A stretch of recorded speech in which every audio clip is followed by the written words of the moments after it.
Students,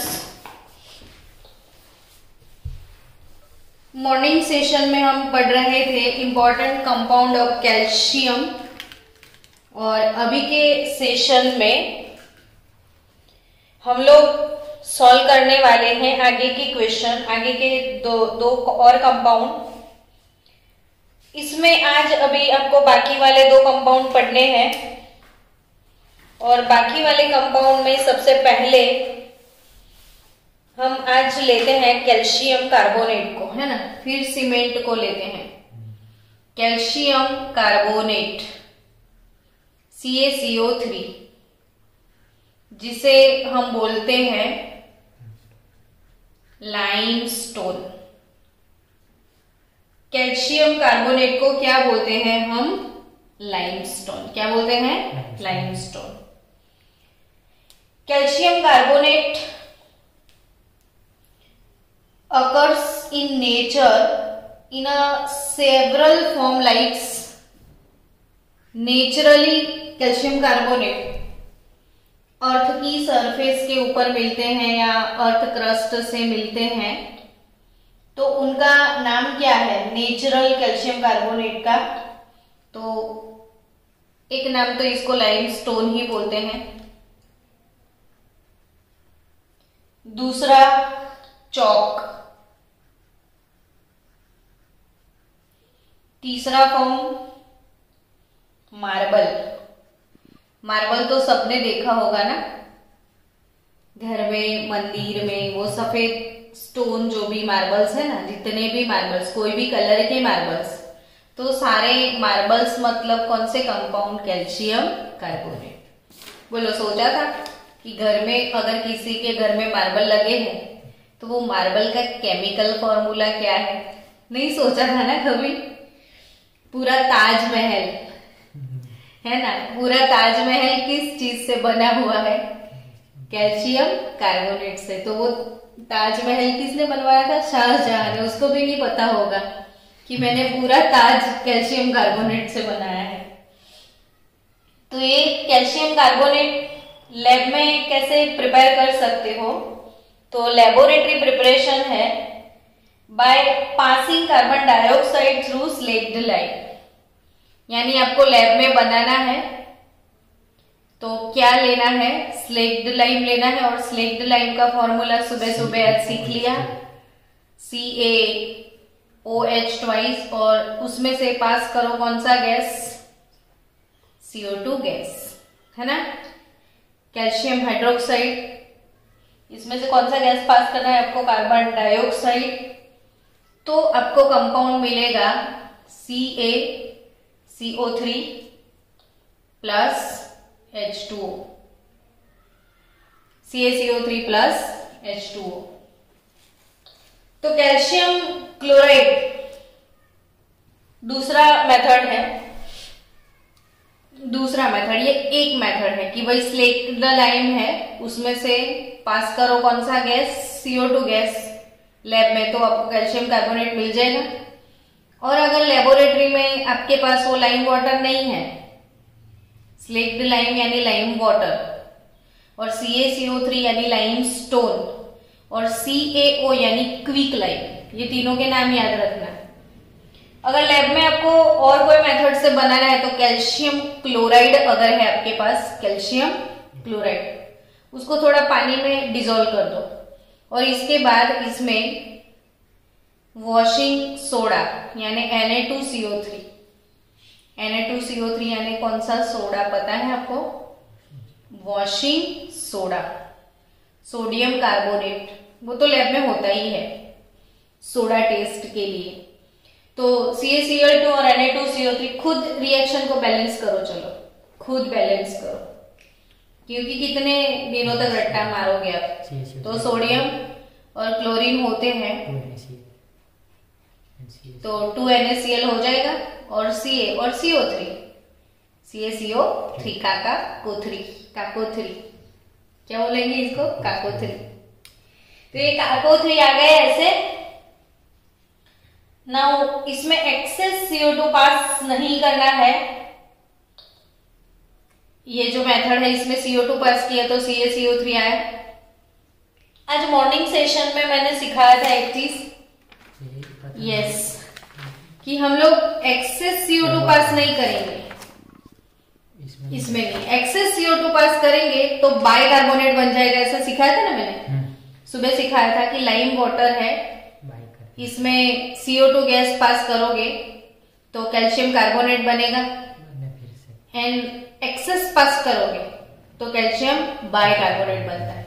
less amount में carbonate, excess amount में bicarbonate. ये नीट जी के लिए है, याद रखना। हाँ, आपकी JEE की एग्जाम है तो आपको ऐसी छोटी छोटी चीजों पे फोकस करना है। तो कैसे बनाओगे CaCO3? डन। नेक्स्ट चलो अब बात करते हैं कैल्शियम कार्बोनेट क्या है, कैसा है, दिखता है। तो ऑब्वियसली ये सारे गोरे गोरे हैं, यानी व्हाइट कलर के हैं। तो ये कैसे है? White fluffy, white fluffy powder है ये,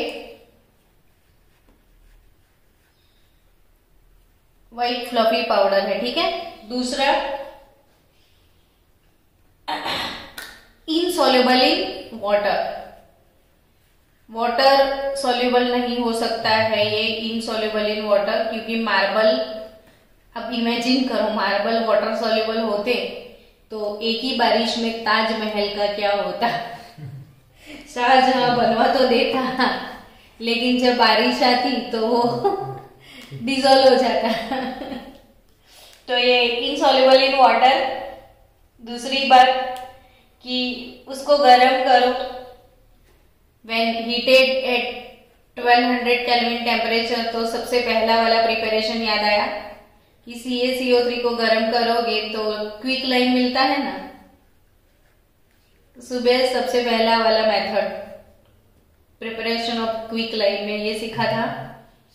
तो ये डिकम्पोज हो जाता है 1200 केल्विन के अराउंड टेम्परेचर से। और अभी इसका रिएक्शन एसिड से करवाओ। तो ये जो छोटे छोटे रिएक्शंस होते हैं ना, वो एग्जाम के लिए आपको प्रिपेयर करने हैं। तो कैल्शियम कार्बोनेट अगर HCl के साथ रिएक्ट करता है, चलो एग्जाम में ऐसा पूछ लिया कंप्लीट दिस रिएक्शन, तो इसको खुद कंप्लीट कर सकते हो ना। सोचो क्या बनेगा, आप खुद सोचो। कैल्शियम कार्बोनेट में HCl एसिड आप डालोगे तो क्या बनेगा? तो कैल्शियम और क्लोरीन होगा तो ऑब्वियसली कैल्शियम क्लोराइड बन जाएगा।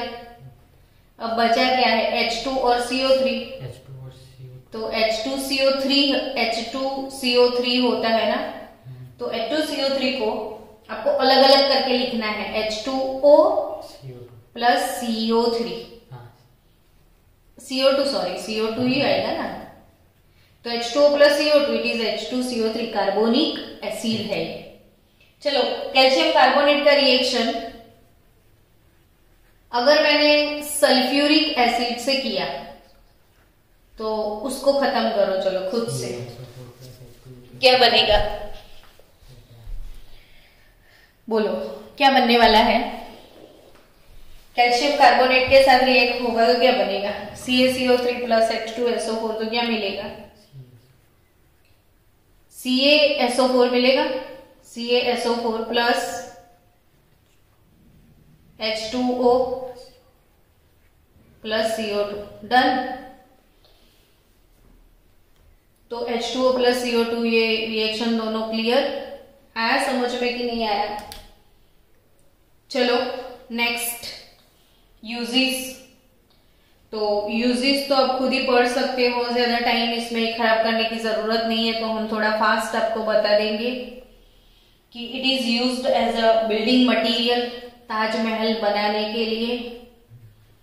तो बिल्डिंग मटेरियल में ये यूज होता है ना। दूसरा यूज कहाँ पे होता है?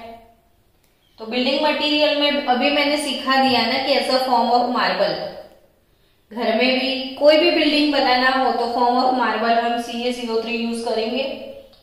Second thing, in manufacturing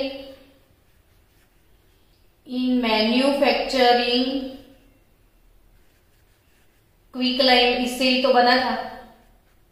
quick lime का फॉर्मूला बता।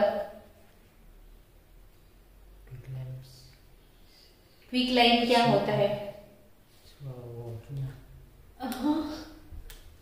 इतना जल्दी भूल जाता है। CaO। क्विक लाइम बनाने के लिए आप लाइमस्टोन यूज करोगे। चलो, calcium carbonate along with magnesium carbonate, again very very important for JEE NEET board. ठीक है, अभी से बोल देते हैं हम हर जगह पे कि ये कहाँ इंपॉर्टेंट रखता है, फिर अब बोलना मत कि मैडम आपने बोला नहीं था। चलो, जी नीड बोर्ड के लिए काम करते हैं।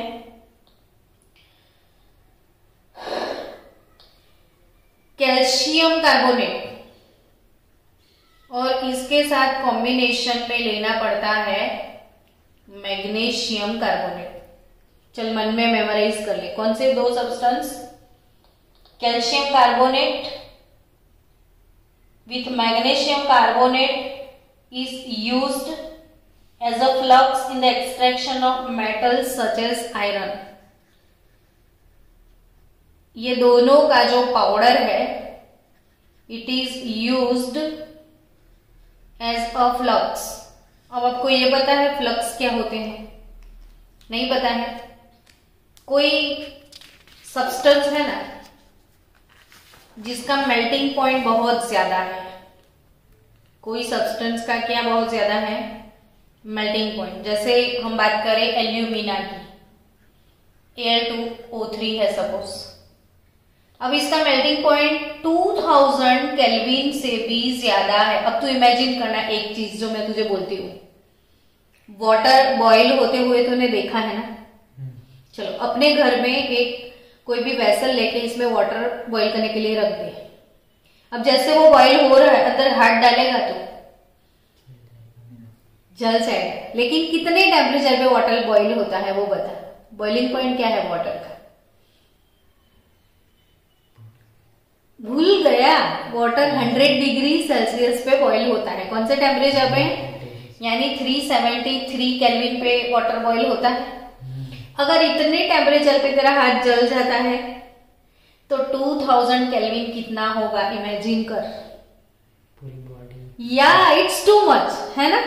It's too much. अब आपका प्रॉब्लम क्या है देखो, समझो कि 2000 केल्विन टेम्परेचर मैनेज कैसे किया जाए। अभी कर भी लिया कहीं से भी, तो अब इसको मेल्ट करेंगे ना, तो कोई वेसल में ही मेल्ट करेंगे ना।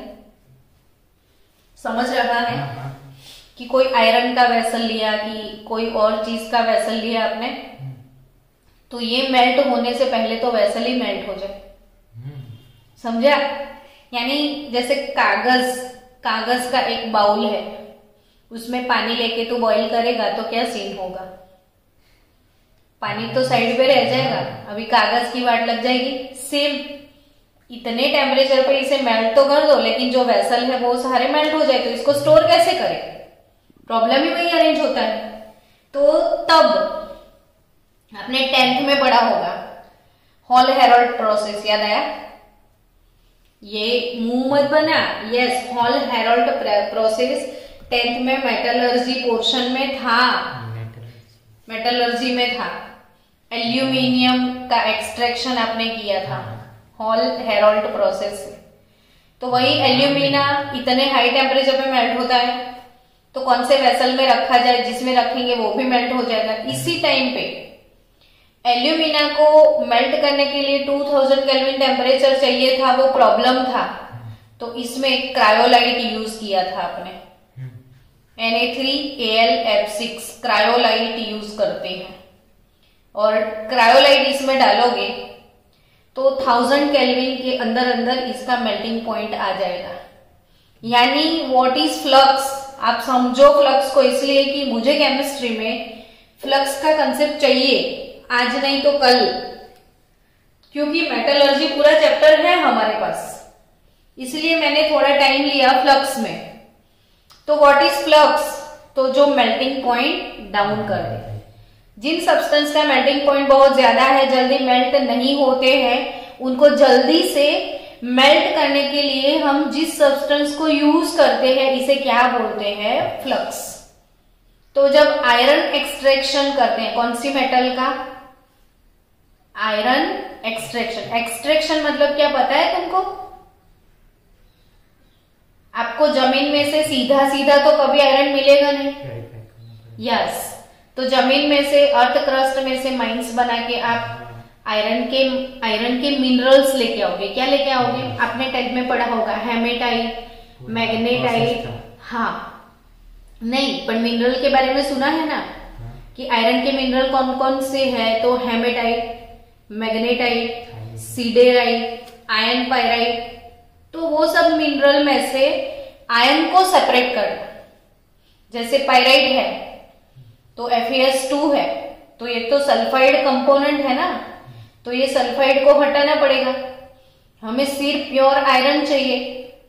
तो मिनरल जो होती है उसमें से मेटल को सेपरेट करने का प्रोसेस है, इसे एक्सट्रैक्शन बोलते हैं। तो आयरन एक्सट्रैक्शन में एज अ फ्लक्स, यानी कि आयरन की जो भी मिनरल है वो जल्दी से मेल्ट हो जाए, लिक्विड कंडीशन में आ जाए, इसीलिए as a flux calcium carbonate और मैग्नीशियम कार्बोनेट को ऐड किया जाता है। तो ये एक इंपॉर्टेंट यूज है। जनरली यूजेस आते हैं तो बच्चे क्या करते हैं, ऐसे पढ़ लेते हैं क्योंकि ये तो चलता है, इसमें क्या है। लेकिन इसमें जो है वो बाकी सब में नहीं, वहीं से बहुत बड़े क्वेश्चंस आते हैं। तो व्हाट इज फ्लक्स? क्लियर? फिर से एक बार समझा दे ताकि ये बच्चे भी समझ जाएं कि फ्लक्स क्या होते हैं। फ्लक्स यानी कि वो कोई भी सब्सटेंस का बॉइलिंग पॉइंट ज्यादा हो ना, मेल्टिंग पॉइंट ज्यादा, उसको कम करने के लिए। तो जिनका मेल्टिंग पॉइंट बहुत ज्यादा होता है ना, उसको इजीली हम लिक्विड कंडीशन में लेके आए, वो भी कम टेम्परेचर में, इसे बोलते हैं हम फ्लक्स। चलो, तो calcium carbonate with his friend मगन काका ने काका। हाँ, कोई आया परेशान करने के लिए?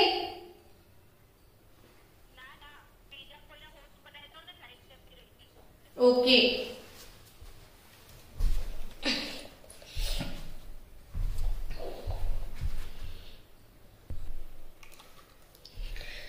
चलो, एज अ फ्लक्स आपको चीजें समझ में आई। फिर specially precipitated CaCO3 is extensively used in manufacture of high quality paper। किसके मैन्युफैक्चरिंग में ये यूज होता है? हाई क्वालिटी पेपर बनाने के लिए CaCO3 यूज होता है। फिर ये यूज होते हैं एज अ एंटासिड। सुबह सुबह मैंने एंटासिड सिखाया था आपको। क्या होता है एंटासिड? एसिडिटी में काम में आए। जिनके स्टमक में एसिडिटी हो गई है, तो यानी कि इसका मतलब बहुत ज्यादा एसिड हो गया है, तो बेस पीना पड़ेगा। तो as a antacid CaCO3 milk of lime use कर सकते हैं हम। फिर माइल्ड एब्रेसिव। एब्रेसिव क्या होता है वो बोल? एब्रेसिव यानी कुछ घिसने के लिए वो स्टोन नहीं यूज करते हैं हम, जैसे चाकू है ना? यस, नाइफ की धार बनाने के लिए कोई और स्टोन पे वो, तो माइल्ड एब्रेसिव है ये। और माइल्ड एब्रेसिव इन विच? तो इन टूथपेस्ट हम इसे यूज करते हैं। टूथपेस्ट में चूना होता है, चूने का स्टोन। किसमें? हाँ, टूथपेस्ट में। तो माइल्ड एब्रेसिव यानी टीथ घिसने के लिए, दांत को घिसाई करने के लिए क्या यूज करते हैं? चूना। तो टूथपेस्ट में ये होता है। And constituent of chewing gum. खाते हैं क्या बच्चों आप लोग? चिंगम ऐसा बोल रहे हैं ना, च्युइंगम खाते हो? चुंगम अब मत खाना, क्योंकि चुंगम आपको चूना लगा रही है, टूथपेस्ट आपको चूना लगा रहा है, च्युइंगम आपको चूना लगा रही है। आपको कितने लोग चूना लगा रहे हैं? And a filler in cosmetic. As a filler in cosmetics. तो कॉस्मेटिक्स में भी जैसे लिपस्टिक है, वो भी चूना लगाती है, होठ पे पे चूना लगाती है। लिपस्टिक फिर और भी आते हैं ना, जैसे टेल्कम पाउडर है, फिर वो फाउंडेशन होता है, बीबी क्रीम होता है। तो उस सब में अर्पित सोचेगा मैडम मुझे जान के क्या करना है, मैं नहीं यूज करता ये सब। अरे भाई कभी ना कभी तेरे को लाके तो देना पड़ेगा ना। तो फिर तब तू बोलना कि ये सब मत यूज करो, वो क्या लगाएगा आपको, चूना। तो बच्चों हाई क्वालिटी पेपर में as a antacid, mild abrasive in toothpaste, chewing gum में और कॉस्मेटिक्स में यूज होते हैं। हाँ फाइनली हमने खत्म कर लिया क्या, CaCO3। चलो नेक्स्ट, कैल्शियम सल्फेट। क्या पढ़ने जा रहे हो, calcium sulphate half H2O। Calcium sulphate half H2O, अजीब सा लगा ना तुझे, हाफ, बट ये वाटर ऑफ क्रिस्टलाइजेशन बोलते हैं। कोई क्रिस्टल जो होते हैं ना, इसमें पानी के मॉलिक्यूल घुसे रहते हैं, तो इसे क्या बोलते हैं, वाटर ऑफ क्रिस्टलाइजेशन। तो कैल्शियम सल्फेट, इसका नाम कैसे लिखते हैं वो मैं तेरे को बताती हूँ। कैल्शियम सल्फेट हेमीहाइड्रेट, हेमीहाइड्रेट, अजीब सा लगा ना तुझे, ये पानी है तो हाइड्रेट, बट हेमी क्यों लिखा, वो तुझे हाफ, तो हाफ के लिए क्या लिखते हैं, हेमीहाइड्रेट। और it is nothing but, hello बच्चों ये क्या है मैं बताऊं आपको, POP, सुना है POP, क्या, प्लास्टर ऑफ पेरिस। क्या है ये,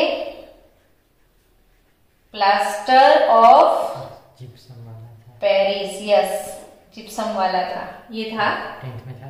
10th में था, पढ़ चुके हो, तो मुझे क्यों बोल रहे हो आप पढ़ाओ, जाने दो ना इसको, ऐसे टॉपिक को। Calcium sulphate hemihydrate, POP plaster of Paris कैसे बनेगा, तो it is obtained when gypsum, आ गया, जिप्सम का फॉर्मूला क्या, CaSO4 into 2H2O, CaSO4 into 2H2O, gypsum यानी चिरोड़ी। इसके लिए हमारा गुजराती वर्ड क्या है, चिरोड़ी, क्या बोलते हैं, चिरोड़ी। तो चिरोड़ी यानी जिप्सम। और ये जिप्सम में तो देखो ना 2 मोल वाटर है, हमें कितना चाहिए, हाफ, यानी मतलब कि 1.5 बॉटल सिर्फ उड़ाना है।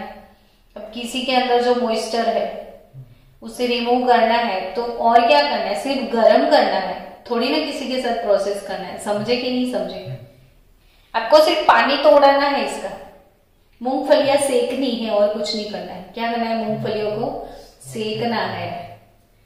खाया है सेका हुआ मूंगफली, कैसे सेकते हो, तवे पे, बस तो इसे तवे पे डाल दो, मेरे घर पे होती है। हाँ बस घर पे खेत में मूंगफली लगी थी तो सेक लेते करते हैं, ओके। तो ये मूंगफलियां जो है भाई बच्चों, ये मूंगफलियां ले लो और मूंगफली को तवे पे सेक दो। लेकिन सेकने के लिए गैस चाहिए कि चूल्हा, यानी टेम्परेचर मैनेज करना बहुत जरूरी है। तो कितना टेम्परेचर चाहिए यहाँ पे, लेस देन 393 केल्विन, भूल जाओ तो 3 3 जा 9, 3 3 जा 9, अब तो याद हो जाएगा है ना, 339। तो लेस देन, इससे कम होना चाहिए, इससे ज्यादा नहीं तो सारा पानी निकल जाएगा। बहुत केयरफुली गर्म करना पड़ेगा, नहीं तो सारा पानी निकल जाएगा, तो फिर वो मर जाएगा बेचारा, जिंदा ही नहीं रहेगा बच्चा अपना। बस तो उसको इतने टेम्परेचर पे गर्म कर दो तो 2CaSO4, 2 CaSO4 के बीच में एक वाटर का मॉलिक्यूल आ जाएगा, यानी एक के लिए हाफ हो गया, 2 CaSO4, 2 के बीच में 1, तो एक का हाफ हुआ। और 3 मोल्स ऑफ H2O उड़ जाएंगे, तो 23 के 2 × 2 4 है ना, इसलिए। चलो, अगर ग्रेटर देन 393 पे उसको गर्म कर लिया तो क्या होगा? तो मैंने बोला ना, बेचारे की जान निकल जाएगी, वो मर जाएगा। यानी कि no water of crystallization, no water of crystallization is left. कुछ भी नहीं बचेगा, वो सूख जाएगा बेचारा। और जो बेचारा सूखा हुआ है, जो कि बेचारा सूखा हुआ है, उस बेचारे को बोलते हैं एनहाइड्रस कैल्शियम सल्फेट, एनहाइड्रस। अब ये भी केमिस्ट्री का ये वर्ड रोज आएगा, आपको सीखना है। एनहाइड्रस का मतलब जिसमें बिल्कुल भी पानी नहीं है, और जिसमें पानी होता है ना वो हाइड्रेटेड होता है। वो क्या होता है? हाइड्रेटेड। जैसे सिर्फ आपने ऐसे लिखा H2C2O4 ऑक्जेलिक एसिड, तो ये एनहाइड्रस। लेकिन आप ऐसे लिखते हो H2C2O4 × 2H2O, तो ये हाइड्रेटेड। हमने एक टॉपिक सीखा था केमिकल प्रॉपर्टीज ऑफ वाटर।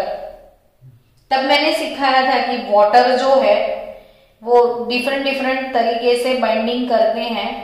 इसे हम इंटरस्टिशियल वाटर मॉलिक्यूल बोलते थे, इंटरस्टिशियल वाटर मॉलिक्यूल। याद करना, या फिर भूल गए हो तो केमिकल प्रॉपर्टीज ऑफ वाटर वापस से रीड कर लेना। तो ये क्रिस्टल जो ऐसे इसके क्रिस्टल होते हैं ना, इसमें मॉलिक्यूल के अंदर जो छोटी छोटी जगह नहीं होती है उसमें ये घुसे रहते हैं इंटरस्टिशियल साइड पे। तो जब इसको बहुत ज्यादा गर्म करोगे तो उसका सारा पानी निकल जाएगा, तो वो कैसा बन जाएगा? एनहाइड्रस। और ऐसे प्लास्टर को बोला जाता है डेड बर्न प्लास्टर, जल के मर गया। क्या बोलोगे? बगा से मत खा बेटा, डेड बर्न प्लास्टर। इसे क्या बोलोगे आप? डेड बर्न प्लास्टर, जल के मर गया।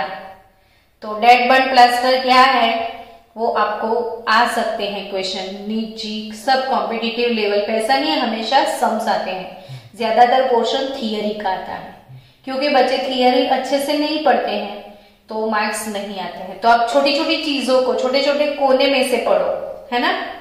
तो what is dead burn plaster? चल एक बार एक्सप्लेन कर दे तो सारे बच्चे भी समझ जाए। डेड बर्न प्लास्टर यानी कि जिसमें वाटर ना हो। इसको कितने टेम्परेचर पे गर्म करना होता है? 393 पे। और अगर आपने 393 से ज्यादा टेम्परेचर पे गर्म कर दिया तो पानी के सारे मॉलिक्यूल चल जाएंगे, तो वो जल के मर जाएगा बेचारा। तो उसे क्या बोलते हैं? Dead burn plaster. डन। चलो, डेड बर्न प्लास्टर के बाद it has remarkable property of setting with water.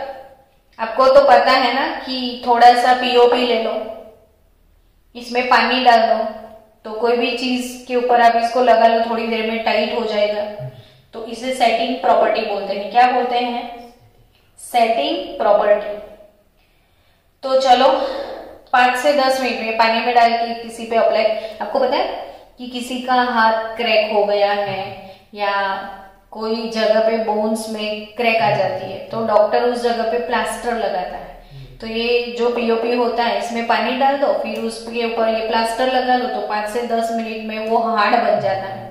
तो इसे क्या बोलते हैं हम? Setting quality. क्या बोलते हैं? Setting quality. चलो अब क्या पढ़ लेते हैं इसके यूजेस। पीओपी एक यूज तो आपको वैसे भी आ गया है ना समझ में। बोन्स को जब क्रैक हो जाता है तो प्लास्टर, और टीथ के लिए यूज होता है। टीथ के जो डेंचर्स बनते हैं ना वो पीओपी से बनते हैं। घर के लिए यस। बिल्डिंग में, घर में, सबके घर में पीओपी का वो सीलिंग बनता है ना, उसमें यूज होता है। तो the largest use of plaster of Paris is in the building industry. सबसे ज्यादा पीओपी कहाँ यूज होता है? बिल्डिंग इंडस्ट्री में। As well as plasters, it is use for immobilizing the affected part of organ where there is a bone fracture or sprain। ठीक है, वो तो समझ में आ जाता है। It is also employed in dentistry, dentures भी उससे ही बनते हैं। ऑर्नामेंटल वर्क में, ऑर्नामेंट्स में जहां पे जगह रहती है तो उसके अंदर क्या फिल किया जाता है, POP. And making cast of statue and बस, गणपति बापा मोरिया पीओपी से बनते हैं ना। तो जो भी कास्ट है, स्टेच्यूज है, स्टेच्यूज के जो कास्ट हैं तो वो सब किस चीज से बनते हैं, पीओपी से। यस, 10th में आ गया है। तो वेट करना बच्चों, 2 मिनट के लिए वेट करना। कितने मिनट के लिए, 2 मिनट के लिए। चलो, मुझे एक चीज आपको सिखानी थी, इसलिए कि जो प्लास्टर ऑफ पेरिस है उसका प्लास्टर ऑफ पेरिस और एलम, ये एक एडिशनल चीज आप याद रखना। एलम जानते हो बेटा, फटकड़ी, सुना है फटकड़ी, और फटकड़ी के साथ आप पीओपी को मिला दो। किसका मिक्सचर, फटकड़ी और पीओपी का मिक्सचर। तो पीओपी और फटकड़ी which becomes very hard on setting is called keen cement, इसे बोला जाता है कीन सीमेंट। तो ये एक केमिस्ट्री एक्स्ट्राज में आप याद रखना, एक्स्ट्रा शॉर्ट्स हैं हमारे, केमिस्ट्री एक्स्ट्रा शॉर्ट्स। तो what is keen cement, alum plus POP. और एक केमिस्ट्री एक्स्ट्रा में कि the setting velocity can be decreased by addition of borax और एलम। और पीओपी में अगर आपने एलम डाल दिया या बोरेक्स डाल दिया तो इसकी जो सेटिंग वेलोसिटी है, यानी इसमें पानी डालने के बाद ये 5 से 10 मिनट में जम जाता है। लेकिन आपको ऐसी इच्छा है, स्टेच्यू आप बना रहे हो और जल्दी से वो जम जाएगा तो आप जैसा चाहोगे वैसा बना नहीं पाओगे, थोड़ा टाइम लगे तो अच्छा। तो आप इसकी सेटिंग वेलोसिटी को स्लो डाउन कर सकते हैं। तो सेटिंग वेलोसिटी को स्लो करने के लिए इसमें क्या ऐड किया जाता है, एलम या तो बोरेक्स पाउडर। एलम या कौन सा पाउडर, बोरेक्स पाउडर।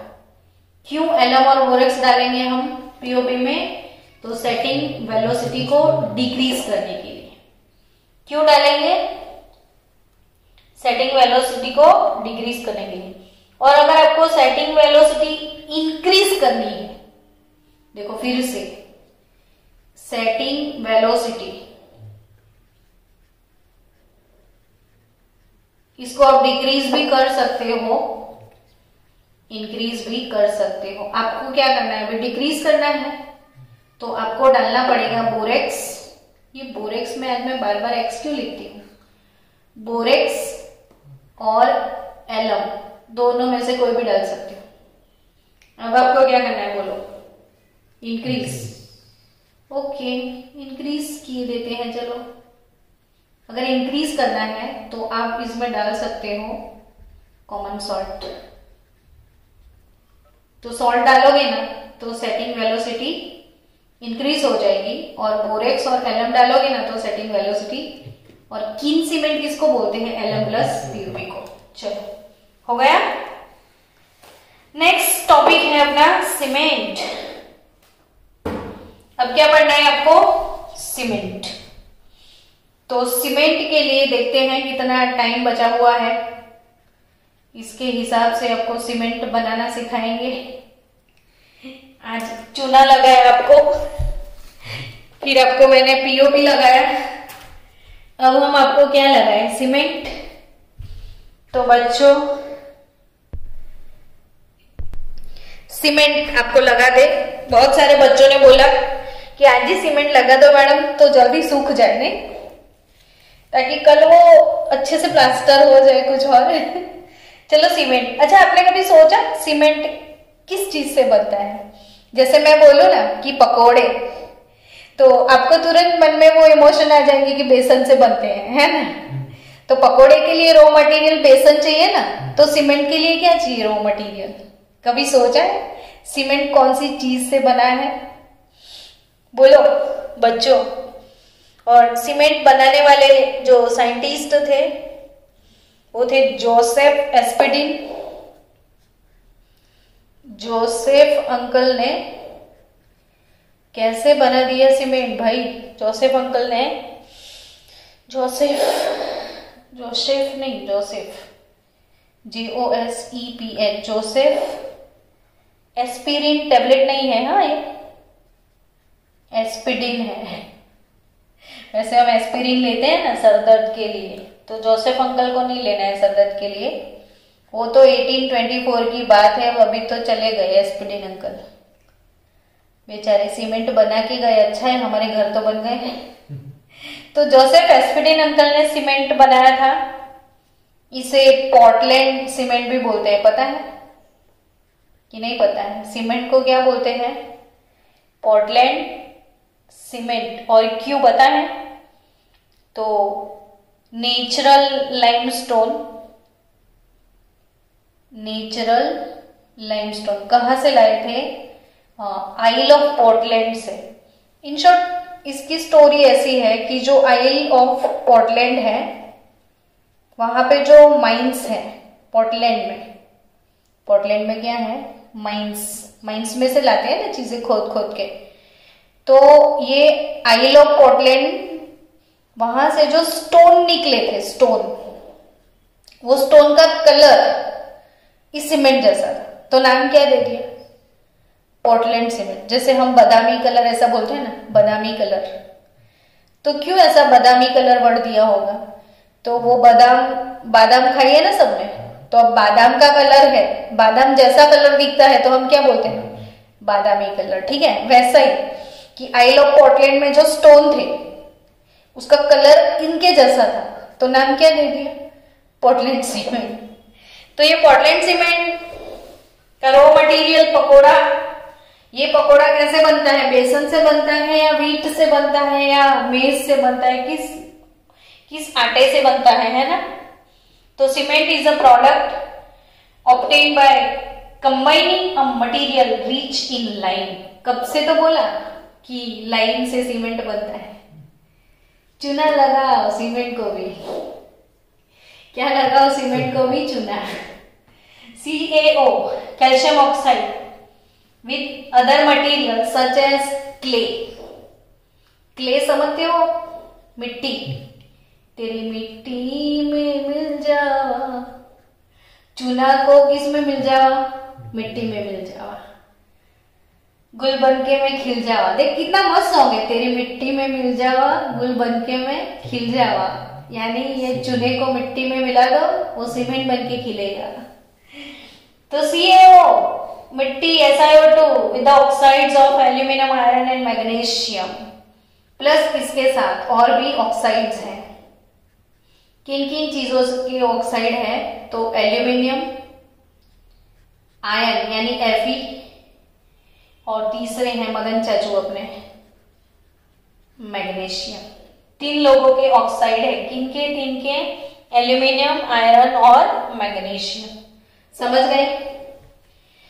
तो चूना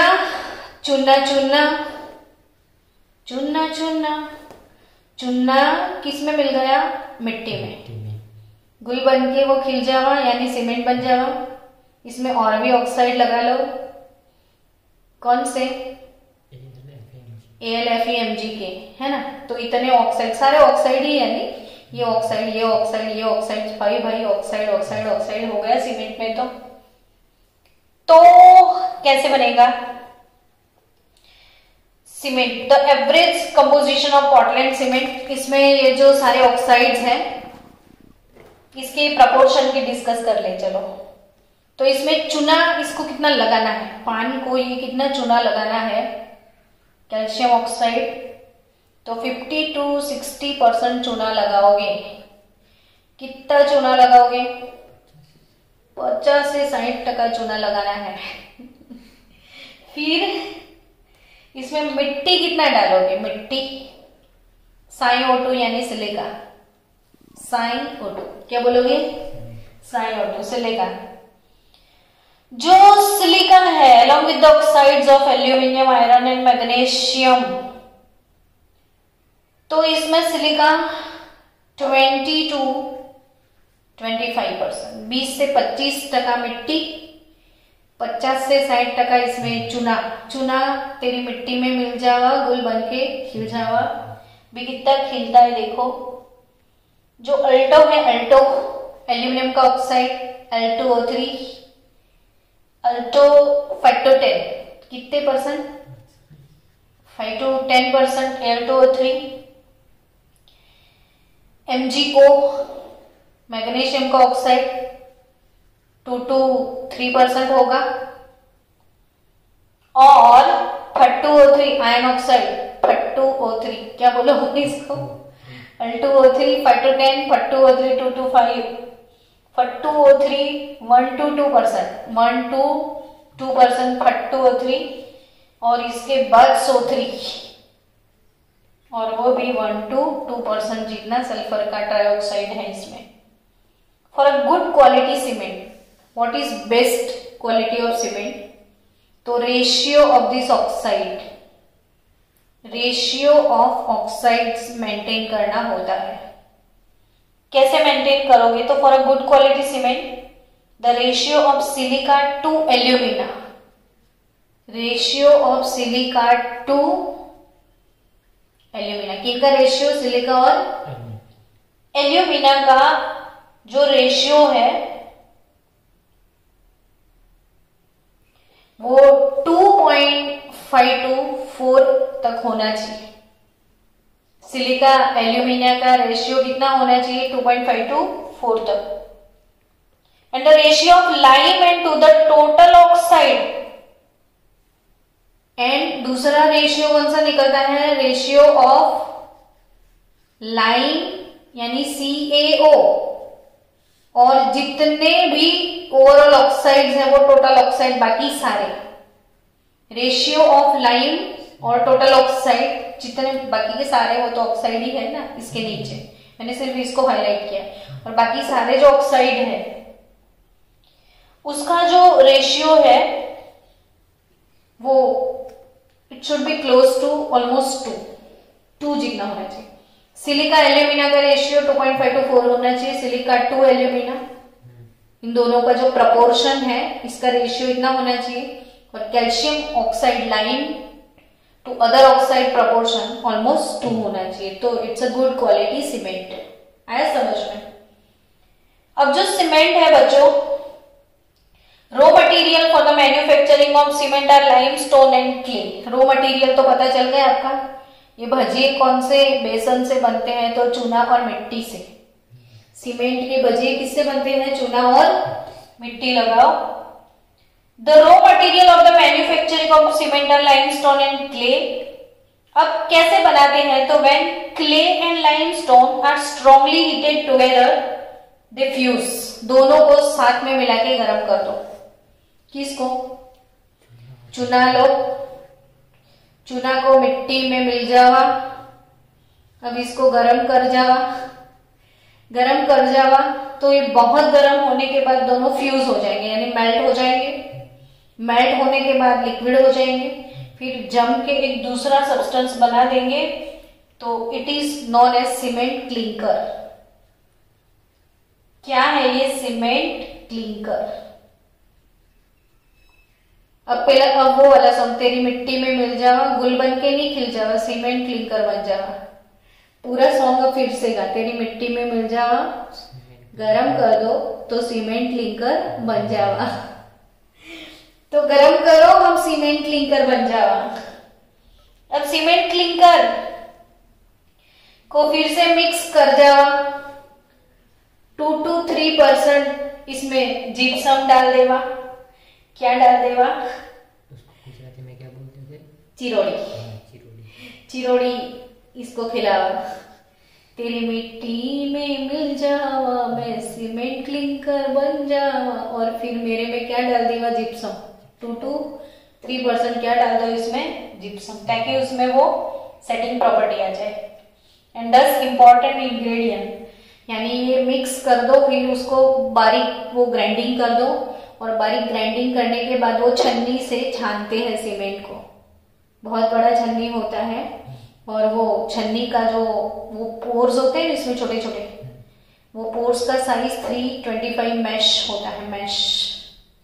और इतनी पतली बारीक वो पोरस छन्नी होती है सीव, उसमें से सीमेंट को छानना पड़ता है, क्योंकि ग्राइंडिंग करने के बाद वो लम्प्स रह जाएंगे ना, तो छान के इसको मस्त सीमेंट बनाया जाता है। और ये जो पोर्टलैंड सीमेंट है, इसके बेसिक इंग्रेडिएंट क्या है, तो इसमें है die calcium silicate. Die calcium silicate क्या है इसमें? डाई कैल्शियम सिलिकेट Ca2SiO4, बोल दो Ca2SiO4 26%। ये नीट में ऐसे क्वेश्चन आते हैं। हाँ, try calcium silicate, try calcium silicate, die calcium silicate, try calcium silicate, तो Ca3SiO5 51%। और तीसरा है ट्राई कैल्शियम एल्यूमिनेट। तीसरा क्या है? Try calcium aluminate. और ट्राई कैल्शियम एल्यूमिनेट जो है वो है Ca3Al2O6, Ca3Al2O6 11%। यानी ये याद रखना कि सीमेंट के बेसिक, पोर्टलैंड सीमेंट के बेसिक कंपोनेंट कौन है? Die calcium silicate, try calcium silicate, try calcium aluminate. Done. और चलो अब बात की जाए सेटिंग ऑफ सीमेंट की। तो सीमेंट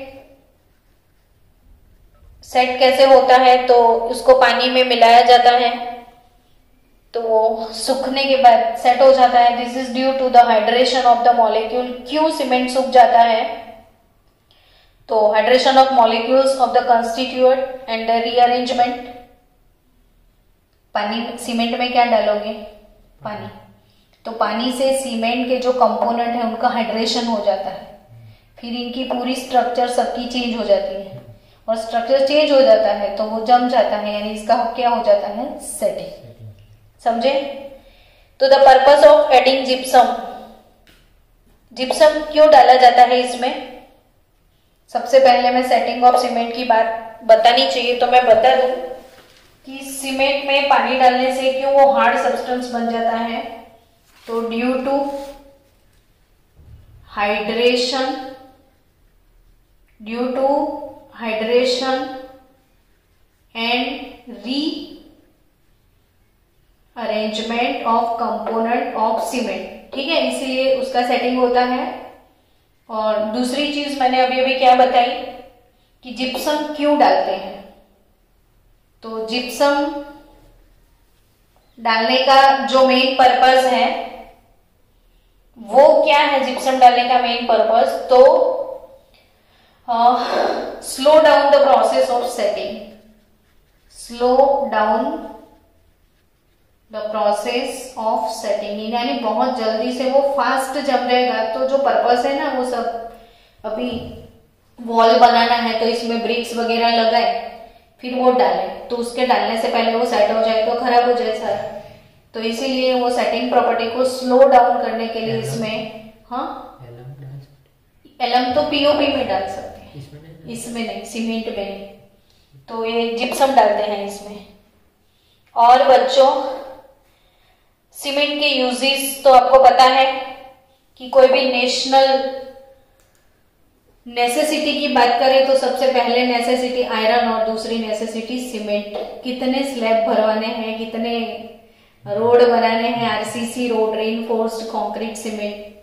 और अपना घर का जो स्लैब बनता है इसमें आयरन, बहुत सारा स्टील यूज होता है और उसके ऊपर वो कंक्रीट डालते हैं, यानी फिर इतना मजबूत स्लैब होता है जिसे आरसीसी बोलते हैं, रेनफोर्स्ड कंक्रीट सीमेंट। आयरन की ग्रिल में वो कपची वगैरह डाल के सेट करते हैं, उसे क्या बोलते हैं? RCC, reinforced concrete cement. तो आई थिंक समझ में आ गया। तो चलो, cement is over now. Biological importance of magnesium calcium है वो कल कर लेंगे सुबह सुबह। और कल हम पढ़ेंगे some important compounds of sodium. कल का टॉपिक क्या होगा? Some important compounds of sodium. चलो बाय बाय।